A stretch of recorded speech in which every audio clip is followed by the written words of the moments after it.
Hey, this is 10 Minutes of Astrology with Shannon. Remember, before we dive in, if you like content like this or my posts on social media like Facebook and Twitter, remember to hit that like button and subscribe.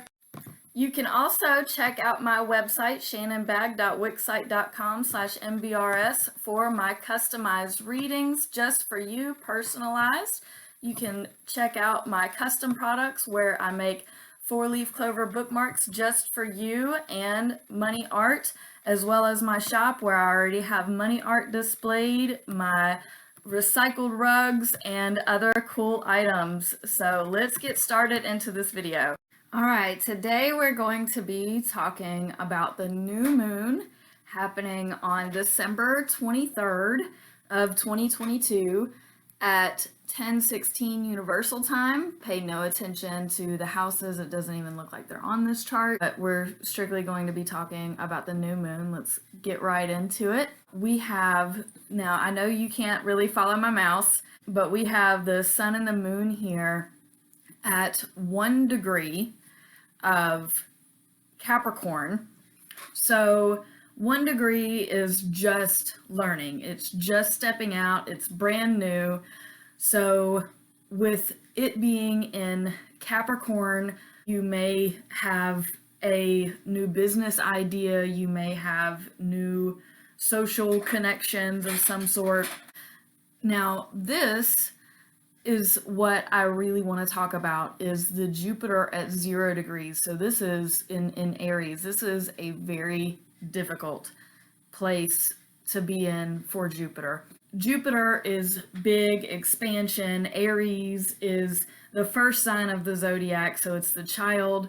This is philosophical communication. This placement is difficult. You may be blindly kind of running into things and just angry and irritated, and you're just being loud and obnoxious, or other people are being loud and obnoxious and just over the top. Jupiter is really big, so it's like this really big, massive anger problem.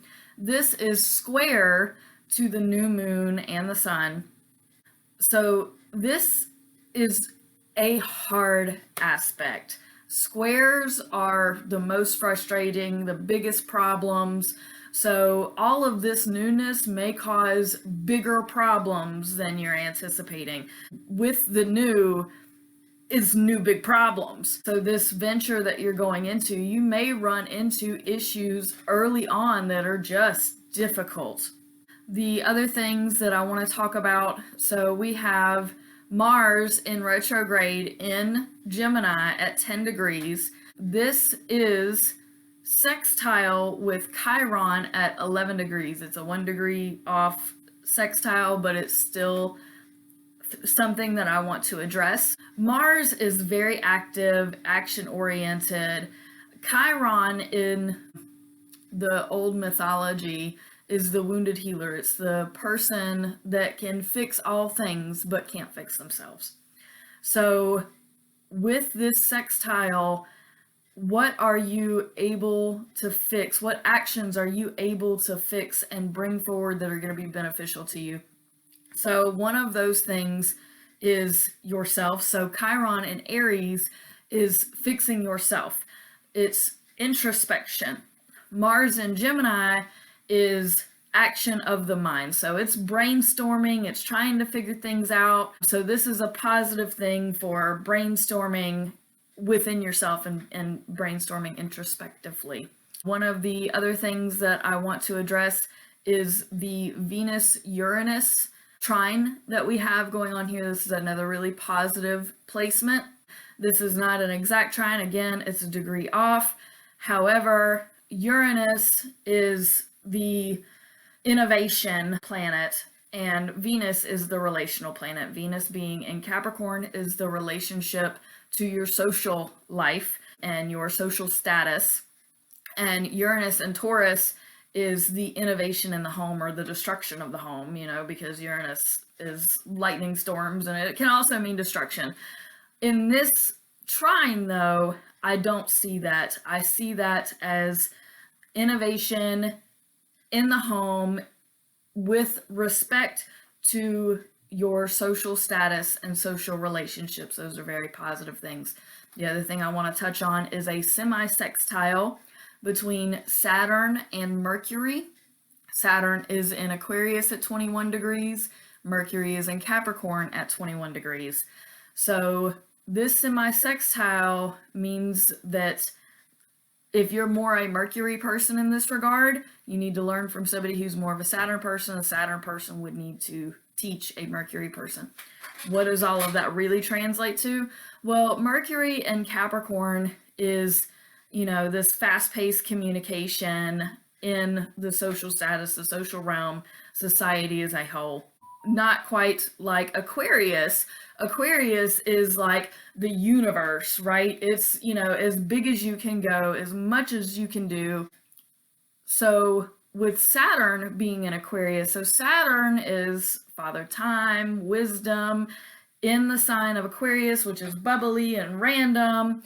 But this is a good thing because our wisdom in the oddball, so the kind of weird right, teaches Mercury in Capricorn that it's okay to be a little abnormal. It's okay to think outside of the box. It's okay not to be, the standard of society, because Capricorn is very much about standards of society and, the social order.